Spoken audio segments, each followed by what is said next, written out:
The sacrifice of precious seeds helps in supernaturally overturning catastrophic human events.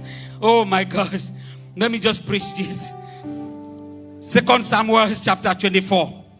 Do you see what I'm telling you now? That the sacrifice is a supernatural means of overturning a catastrophic human event. 70,000 people had already died, and the progression was going to continue even unto Jerusalem. But God instructed, put a sacrifice at the altar. David did that. And by the way, David was offered the field for free. He said, no, how will I offer to God that which cost me nothing? No way. He said, no, I'm paying for it. How much? A sacrifice must cost you something. It is not something free. It must cost you something, brothers and sisters.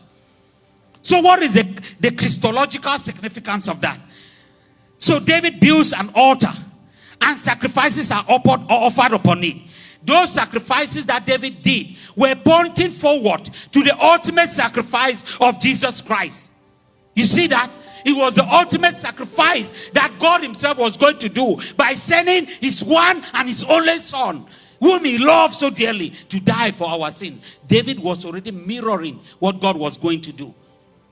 And just as David's sacrifice and offering turned away God's wrath, God's anger against Israel stopped, Christ's sacrifice on Calvary also turns away God's wrath for all those who believe in him. Hallelujah.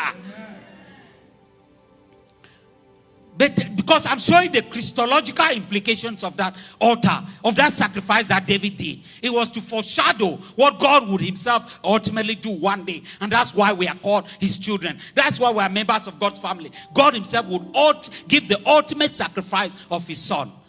But at the human level, we see that David's sacrifice on the altar of God of something that costed him so much, halted a plague that had destroyed 70,000 lives.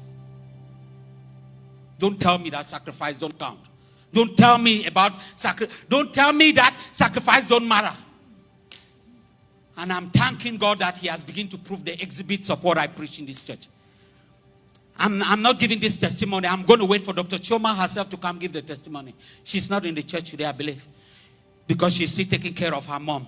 Last Sunday at this altar, she brought a sacrifice of a precious seed, not knowing that that is what God was going to use to preserve the life of her mother.